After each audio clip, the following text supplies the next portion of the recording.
regresamos. ¿Qué hacer con Centroamérica, Jorge Castañeda? Independientemente del tema de Estados Unidos. Independientemente no se puede. Exacto. Pues independientemente no se puede. Pues sí.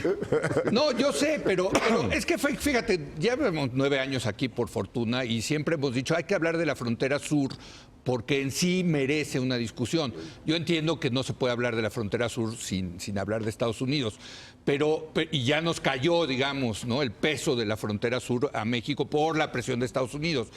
Pero, bueno, mete en la fórmula Estados Unidos, digamos, pero ¿qué hacer con la frontera sur? Primero, entender que esto que estamos viviendo en estos días no es nuevo, es distinto a lo que se vio antes, pero este dilema para México, para el Estado mexicano, para la sociedad mexicana, proviene por lo menos de principios de los años 80, por lo menos, quizás más, pero en todo caso, principios de los años 80 con las guerras centroamericanas, donde en particular salvadoreños y guatemaltecos, en esa época no eran hondureños, se refugiaron en México por la guerra, por razones estratégicas, por miedo, por 1000 razones válidas, y algunos de ellos se fueron al norte. Se hizo una película muy famosa en aquella época que se llama El Norte. Sí. Donde pasaban por unos tubos en Tijuana y una serie de cosas. Bueno, siempre hubo el problema para México de si los dejamos entrar, o se quedan, que es un reto, o se van a Estados Unidos, que es otro reto. Desde entonces los norteamericanos nos han presionado, se llamaban en aquella época OTM. Other than Mexicans, OTMs. Eran todos los migrantes que no eran mexicanos desde entonces. Bueno, ¿qué hicimos? Pues mientras era más o menos manejable el asunto, pues primero los ubicamos en algunos campamentos en Chiapas, luego de La Madrid y Bartlett, justamente, nuestro actual director de la CFE, los desplazó por la fuerza a Campeche. Se quedaron muchos en Campeche. Hay mucha gente que vive en Campeche ahora que son hijos mexicanos de aquellos guatemaltecos. Pues muy bien. Los salvadoreños, que fueron mucho más, pero no entraron como refugiados, entraron como migrantes más o menos indocumentados. Se quedaron aquí algunos, se fueron a Estados Unidos. Otros más o menos se pudo manejar, pero creó un potencial en Estados Unidos enorme de más de 500,000 de salvadoreños, casi 1 millón de salvadoreños en Estados Unidos, que algún día iban a traer a sus familiares. Y en efecto está sucediendo. ¿Qué podemos hacer hoy en vista de todos estos antecedentes? Primero, saber que es un problema viejo. 2, que no tiene solución. No hay solución. No hay solución. No, bueno, pues ya se acabó, vamos comercial, vámonos al próximo tema. Pues, hay que administrar el problema lo mejor posible a sabiendas que no hay solución. La idea de que vamos a invertir todos muchísimo dinero en el Triángulo del Norte y entonces va a cesar la violencia, el desempleo, la pobreza, todo eso va a desaparecer después de que invirtamos una lana ahí. Eso tampoco va a suceder, son puras mamadas. ¿Estamos de acuerdo? Es el término técnico. Ya nos regañaron, varios que dicen... bueno, en las redes sí, pero... Pues sí, y me han mandado comentarios, Me preocupa muchísimo. Que dígale a Castañeda que... Me preocupa muchísimo. Que sea más respetuoso. Pero bueno, entonces, yo creo que el tema ahí es que hay que administrar algo que no tiene solución ni a corto plazo, ni a mediano plazo, ni a largo plazo. Ese es Les voy a decir una que primera reflexión. O sea, para los centroamericanos que están pasando a México, desde luego lo que quieren es llegar a Estados Unidos, pero su segunda mejor opción es quedarse en México. Muy lejana. No, bueno, pero no importa, pero digamos, no quiere regresar a Centroamérica. No. Ahora, me preocupa que yo creo que más temprano que tarde, Héctor, van a surgir en México movimientos nacionalistas, muy nacionalistas, en contra de los migrantes centroamericanos. Sin duda. Es decir, y eso va a suceder entre más suceda que no puedan pasar a los estados y que se queden aquí. Correcto. Pero que se queden aquí ya en estados norteños, en estados arriba, pues, cerca de la frontera norte, porque la verdad es que no tenemos cómo absorberlos. No tenemos cómo absorber nuestra propia mano de obra desempleada y parece realmente imposible, sobre todo en los números de que estamos hablando. Voy a repetir los números. Los dijo aquí Jorge, creo que la semana pasada, pero vale la pena para darse una idea de lo que estamos hablando. 76,000 fueron retenidos o se entregaron a las autoridades migratorias americanas en el mes de febrero. Nada más en febrero. 76,000. Sí. Vamos a decir que son 76,000 mes por mes. Multiplícale por 10 meses. Estás hablando de un flujo que llega a Estados Unidos, no que pasa por México. Yo creo que el que pasa por México es mucho mayor, porque mucho de ese Unos flujo se no quedan, llega. sí. De Unos son deportados. 700,000 o 800,000 Quizá un personas. millón, No sí. hay manera de absorber eso mientras Estados Unidos siga siendo ese gigantesco imán que es ahora y mientras las leyes americanas le permitan al centroamericano que hace ese esfuerzo impresionante y gigantesco llegar y entregarse y estar en ese momento en condiciones de quedarse en Estados Unidos porque no lo pueden deportar, tampoco lo pueden retener demasiado tiempo y acaban soltándolo mientras llega su juicio migratorio. ¿Es así? Bueno, en esas condiciones yo creo, como dice Jorge, en esos volúmenes no hay solución. Pero me parece que el tema importante es cómo administras esto de la mejor manera o de la menos peor de las maneras. Bueno, primero haciéndote cargo, no como hemos estado volteando hacia otro lado como que eso no es nuestro problema. Naturalmente que es nuestro problema. Segundo, mejorando en todos los sentidos la atención y la contención a ese flujo humano. Y eso tiene muchos lados, tiene desde luego el lado coercitivo, pero tiene también el lado de entender el fenómeno y de entenderlo junto con los gobiernos de los países expulsores.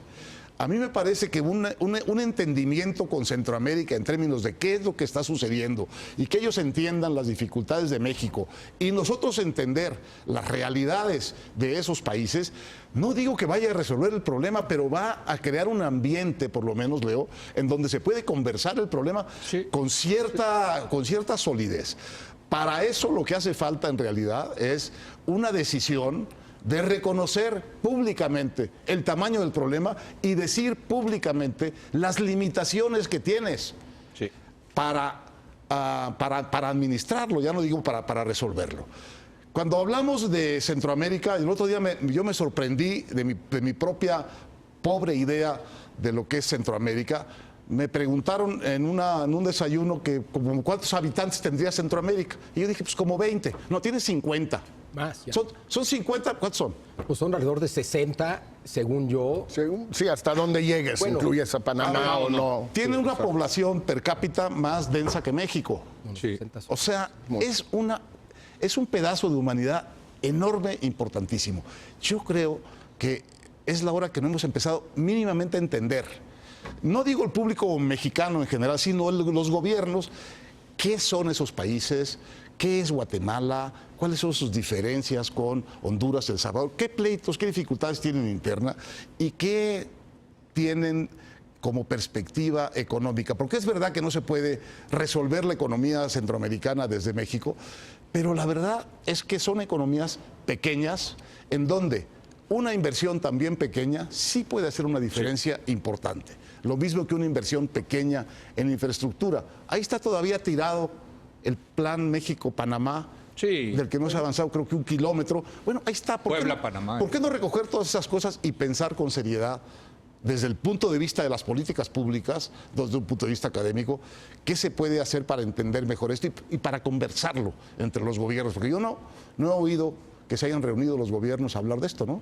Por cierto, un poco para aderezar esta discusión, ya se empezó a correr por el mundo entero la idea de que a través de México se puede llegar a Estados Unidos.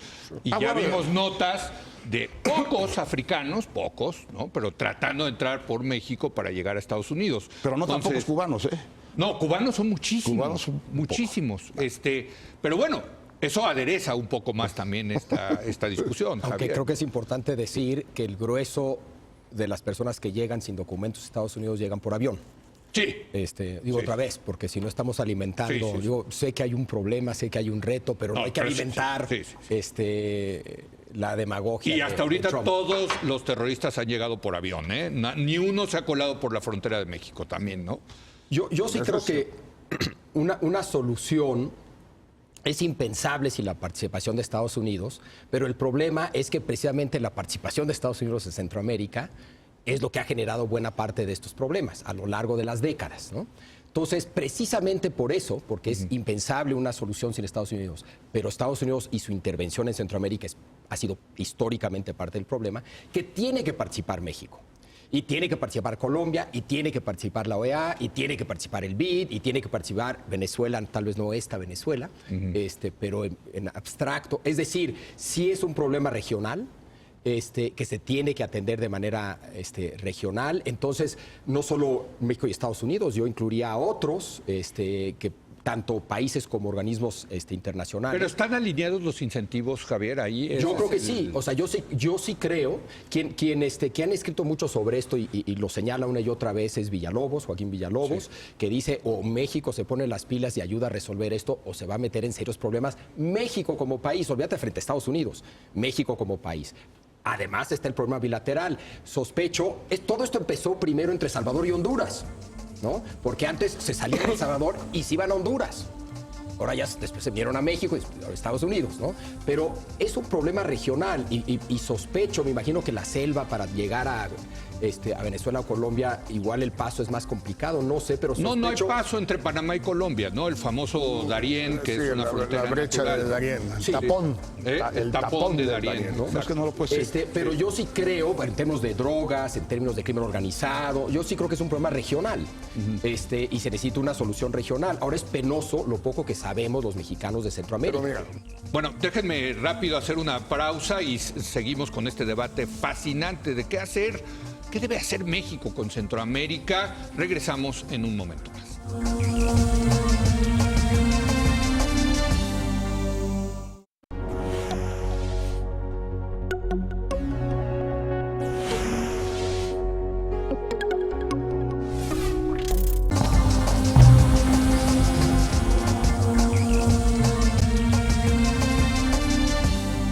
Estamos debatiendo un tema, preocupante, fascinante también, porque tiene que ver con el drama de la migración.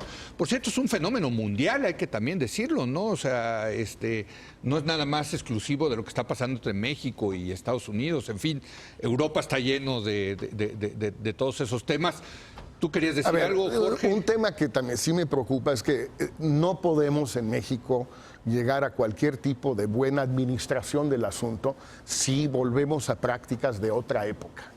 Doy un ejemplo muy concreto. Sí. Hace 10 días, varios periódicos y noticieros informaron de 2 caravanas, una de centroamericanos, como 2.400 personas, una de 800 cubanos que habían salido primero de Ciudad Hidalgo, después a Tapachula, iban encaminándose por Chiapas hacia Oaxaca, hacia el Istmo, y llegaron todas juntas a un pueblo que se llama Mapastepec. Y ahí, hace 5 o 6 días, desaparecieron las 2 caravanas. No, los pararon. No sabemos, Leo, si los pararon, no los pararon, los mataron, No. los devolvieron, No, se fueron. A ver, no ha habido una palabra más en ningún medio mexicano No, desde pero hace no 5 especules diciendo que mataron a un... Por eso, yo lo que sé es que no ha habido absolutamente una foto, una toma, un artículo. Lo único que vi, algo en el Los Angeles Times, en el Washington Post. Bueno, pero es lo que hacía Peña. A ver, ¿estás de acuerdo? No. Los paraban en el Istmo. Los paraban, sí, pero por lo menos se trataba, algunos medios hacían el esfuerzo de informar al respecto. Ahorita todo sugiere que hay un esfuerzo de no informar al respecto. ¿En México y Estados Unidos? En Estados Unidos, te digo, hay un artículo del Post que salió anoche. En México no hay ninguno. Ninguno desde hace 5 días. Lo único que sí sabemos es lo que ha dicho Trump, que desde hace 5 días México ya los está deteniendo y los está deportando y ahora sí se está portando bien. Es que México Eso sí es lo que está- sabemos. está- Pues a mí me parece que así no vamos a administrar nada. En el silencio, en la oscuridad, en la opacidad, no, así no. México está deteniendo, yo tengo la idea, a los migrantes, y porque Trump lo pidió y porque Trump, como siempre, utiliza la palanca del acceso al mercado estadounidense para sacarle cosas a Europa, a China, a Japón y a México. Él encontró esa fórmula de que, a ver, ustedes quieren hacer negocio con nosotros, muy bien, yo te voy a pedir esto, y en el caso de México es el tema de los migrantes. Ahora, a mí me gusta mucho como lo plantea Javier y creo que sería la manera más productiva para México, en el entendido de que no vas a tener una solución rápida, quizá ni siquiera una solución en el mediano plazo, pero plantearlo, digamos, de una manera multilateral, a iniciativa de México, y poner todos los actores que puedan influir positivamente en el diagnóstico y en la solución del problema en Centroamérica, país por país, empezando desde luego por tener en la mesa a los gobiernos y a las comunidades representativas de este fenómeno. ¿Y en el corto plazo qué haces, En el corto plazo haces un poco lo que están haciendo. Me gustaría que fuese mucho más claro. Tú no puedes permitirte realmente como país, y esto es muy duro de decir, pero es la realidad, que ese flujo de ese tamaño, que puede estar en los 700,000 personas, crucen por tu territorio rumbo a los Estados Unidos. Y los paras. A cualquiera se le resulta evidente que esto es inmanejable. Más manejable es tratar de detenerlos en el istmo de Tehuantepec. Es más manejable que dejarlos pasar. De hecho, ya se probó el tema de dejarlos pasar. Fue el primer impulso, el primer reflejo de este nuevo gobierno de decir, denles visas humanitarias, les iban a dar visas fronterizas, y se les vino el mundo encima. Sí. Pasaban a los migrantes, los gobernadores les daban sus autobuses para cruzarlos de las fronteras de sus estados. El de Tabasco los dejaba en Veracruz, el de Veracruz los dejaba en Tamaulipas y así. No es una manera adecuada de hacer las cosas, porque la cantidad de gente que se te va a acumular tarde o temprano te va a resultar ya se está acumulando. en una crisis humanitaria en tus fronteras. Los norteamericanos pusieron el grito en el cielo y dijeron no, punto. Pues, háganle como quieran, pero no. Una contención es inevitable del flujo. Pero es inevitable. eso es hacerle trabajo sucio a Estados Unidos. Y es hacerle el trabajo que necesita también México, porque al final, si tú dejas que eso suceda, eso te va a explotar en tu territorio. Eso también es cierto. Hijo, qué bárbaro. A ver, yo estoy de acuerdo, tu solución es impecable en ese sentido, y también hay que decirlo, no es nada nuevo, se viene escuchando desde hace muchos años. Y yo creo que pero en el corto plazo, Javier. Leo, yo te diría que en el corto plazo esas cosas dan resultados en el corto plazo. ¿Ah, sí? La CICIG, por ejemplo, en Guatemala, muy rápido en el primero o segundo año. Ya la corrieron, por cierto. Pero empezó a dar resultados de corto plazo. Claro, la solución completa es imposible, pero una solución parcial sí es de largo plazo, pero eso no significa que no puedas dar resultados en el corto plazo. Pero detenerlos, por lo que dice Héctor, que es muy duro decirlo, la verdad hay que decirlo, y aplaudo a Héctor que lo haya dicho, parte pero del qué problema duro. Hay que reconocer que aquí sí hay mucha gente que son gente que está buscando asilo porque genuinamente huye de la violencia, etcétera. Entonces creo que si fueran migrantes económicos, ¿te molestaría menos? Me molestaría menos al ser gente que genuinamente huye, no todos, ¿verdad? Pero muchos que genuinamente huyen de situaciones en donde su vida peligra, que incluyan a niños, menores de edad, etcétera. Es muy impresionante. Se me complica un poco la estrategia de páralos a como dé lugar, porque Trump se enoja si no lo haces. Eso es lo que está haciendo el gobierno. Eso es lo que está haciendo este gobierno. Reconozco, hablaban de problemas sin solución. La política, en buena medida, debe ser solución. No, es administrar problemas que no tienen solución, la pobreza, en fin, el cambio climático. No, bueno, pero puedes tener soluciones parciales. No, porque si no cierra la tiendita. ¿No? Añado otra cosa a lo que dijo Jorge. Yo creo que es inevitable que tú detengas el flujo. Ahora, de manera más opaca y de manera menos vigilada y menos pública lo hagas, más posibilidad de toda la variedad de abusos imaginables que pueda haber. Porque no es que tengamos un muy buen récord de manejo de esa migración. Tenemos un pésimo récord. A ver. Oye, y aquí mete en la ecuación al crimen organizado. No, pero, a ver, es muy cierto, sí, claro. Es muy sencillo. Cuando la secretaria de Gobernación dijo que iba a hacerse la contención en el istmo de Tehuantepec, dijeron altos funcionarios del gobierno y los de los Estados Unidos que sí, y que iba a ser la Policía Federal la que se encargara. Correcto. Es decir, una corporación que ha sido denunciada por López Obrador, por corrupta, ineficiente, inútil, que no sirve de nada, al grado que se va a desmantelar, esa es la que va a contener a los centroamericanos en el istmo. Bueno, eso es lo que hay. Pues, no, bueno, pero es que si eso es lo que hay, pues no lo uses. Porque él es el que dice todo eso, ¿eh? No lo decimos nosotros, lo dice López Obrador. Entonces, pues no uses a esos, o no los contengas, o no ahí, porque lo único que va a hacer lo que dice Héctor, va a subir lo que cobran los polleros, va a aumentar la extorsión por el Instituto Nacional de Migración. O sea, en un país donde en general las fuerzas de seguridad no sirven, son corruptas, no sirven de nada. En ese país, lo peor de toda la vida, es el Instituto Nacional de Migración. No hay nada peor en México. Eso es lo que dicen. Sí. Dice López Obrador y decimos todos desde hace años, porque es sabido. Ahora, ¿esos son los que van a detener a los niños hondureños en el istmo? ¿Esos? yo creo que nos queda un minuto y si quisiera un comentario sobre, es que es el drama de la migración a nivel mundial, ¿no? O sea, también no nos podemos abstraer de que esto es una cosa que nada más está pasando en nuestro vecindario, Héctor. Es que está pasando en todos lados y tiene que ver con fenómenos económicos, globalización, violencia, etcétera. Y la verdad es que el mundo no ha podido resolver ese tema. Los europeos están metidos en un berenjenal con eso, Javier. Digo, a veces mejor, a veces Pero eso es lo que peor. Hay países que lo manejan mejor, hay países que lo Bueno, manejan entonces no. debería haber mejores prácticas, ¿no? Yo creo que las hay. Sí. Yo creo que las hay, ¿no? Eso es lo que está pasando aquí y por tanto esa es la parte del problema mundial que es nuestro problema. Y yo creo que un buen paso sería volver ese problema que aparentemente es centroamericano, ponerlo entre las prioridades de los problemas políticos internos que México tiene que resolver. Internos Y dejar de verlo como una cosa del Instituto Nacional de Migración, porque la verdad es que es un problema migratorio, es un problema poblacional, de trabajo, de aplicación de la ley, de desorden físico de nuestro territorio y hay que ponerlo, yo creo, en el primer lugar de los problemas políticos que tiene que atender este gobierno. Jorge. Mira, yo creo que vale la pena verlo a escala mundial y eso también podemos hacer algo de cabildeo en Estados Unidos con Trump, con todas las dificultades del mundo. Alemania aceptó a 1 millón de refugiados sirios. Problemas para Merkel, lo que tú quieras, pero los aceptó, ahí están y más o menos se están integrando. 1 millón en una población de 80 millones. Sí. Estados Unidos tiene 4 veces la población de Alemania. Sí.